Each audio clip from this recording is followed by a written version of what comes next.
سب سے پہلے مشیت کے انوار سے نقش روئے محمد بنایا گیا، پھر اسی نقش سے مانگ کر بزم کون و مکان کو سجایا گیا۔ وہ محمد بھی، احمد بھی، محمود بھی، حسن مطلق کا شاہد بھی، مشہود بھی، وہ جس کے سلام اس پر کہ جس کے دامن میں جنت بسائی گئی، سلام اس پر کہ جس کے ہاتھوں سے کوثر لٹایا گیا۔ سب سے پہلے مشیت کے انوار سے نقش روئے محمد بنایا گیا۔ بسم اللہ الرحمن الرحیم۔ تمام دیکھنے اور سننے والوں کی خدمت میں سلام عرض کرتا ہوں۔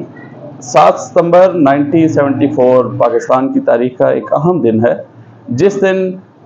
پاکستان کی پارلیمنٹ نے ایک ایسا قانون پاس کیا جو امت مسلمہ کے ایمان کے انتہائی قریب تھا، اور میں سمجھتا ہوں کہ پوری دنیا میں اس دن جشن منایا گیا ہوگا کہ جب پاکستان کی پارلیمنٹ نے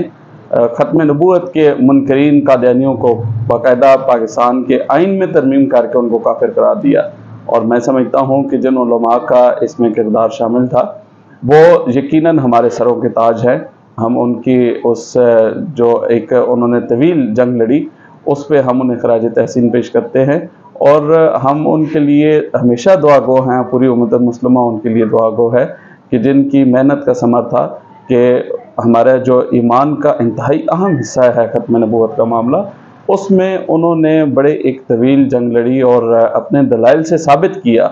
کہ یہ قادیانی جو ہے ختم نبوت کے منکرین ہے اور یہ مسلمان نہیں ہے، اور پاکستان نے باقاعدہ اپنے آئین میں ترمیم کر کے ان کو کافر قرار دیا۔ تو میں سمجھتا ہوں کہ 7 ستمبر 1974 کا وہ دن، جس کو ابھی 7 ستمبر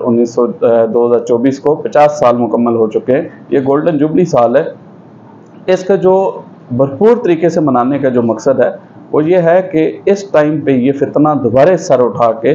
اپنا جو ان کا نظریہ ہے، جو ان کا مذہب ہے، مسلک ہے، اس کا پرچار کرنے میں جس شدت سے یہ برسر پیکار ہیں، میں سمجھتا ہوں کہ ان کا اسی طریقے سے کلا کما کرنا چاہیے جس طریقے سے 1974 میں ہمارے اکابرین نے کیا اور پارلیمنٹ میں قانون سازی کی۔ اس ٹائم پہ جو سوشل میڈیا کے ذریعے جو دیار غیر میں دوسرے ممالک میں یہ لوگ بیٹھ کے اپنے مذہب کی، اپنے نظریات کی پرچار کر رہے ہیں اور اس کے اثرات پاکستان تک پہنچ رہے ہیں،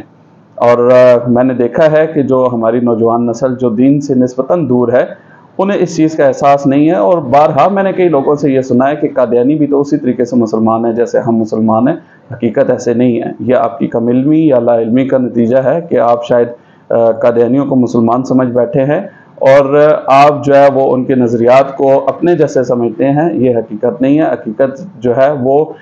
شریعت کے مطابق ہمارے آقا علیہ الصلوۃ والسلام نے جب ان کا فرمان موجود ہے، قرآن پاک میں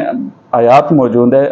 سینکڑوں احادیث موجود ہیں کہ حضرت صلی اللہ علیہ وسلم آخری نبی ہیں اور ان کے بعد کسی نبی نے نہیں آنا، وہ سلسلہ نبوت جو ہے وہ ختم ہو چکا ہے۔ اس کے بعد جو نبوت کا دعوے دار ہے وہ کذاب ہے، وہ کافر ہے، وہ مسلمان نہیں ہے۔ تو لہٰذا ہمیں مرزائی بھی اسی طریقے سے کافر ہے، اور مرزائیوں کو ماننے یا ان کے ہم خیال لوگ بھی میں نہیں سمجھتا کہ وہ رائے راست پہ ہیں، اس لیے انہیں اپنی اصلاح کرنی چاہیے، اور جو نوجوان نسل ہے انہیں یہ چیز اچھے طریقے سے سمجھانی اور بتانی چاہیے کہ یہ ہمارے ایمان کا بہت لازمی جزو ہے، اور سوشل میڈیا کے ذریعے جس طریقے سے وہ اپنے نظریات کے پرچار کر رہے ہیں، ہمیں بھی ان کا کلا کما کرنے کے لیے برسر میدان آنا پڑے گا، اور ان کے ان ساری باتوں کا، ان معاملات کا جواب دینا انتہائی ضروری ہے۔ یہ 7 ستمبر 2024 کا جو دن ہے، یہ اس قانون کی جو گولڈن جوبلی کا دن کے طور پر منایا جا رہا ہے پورے ملک میں،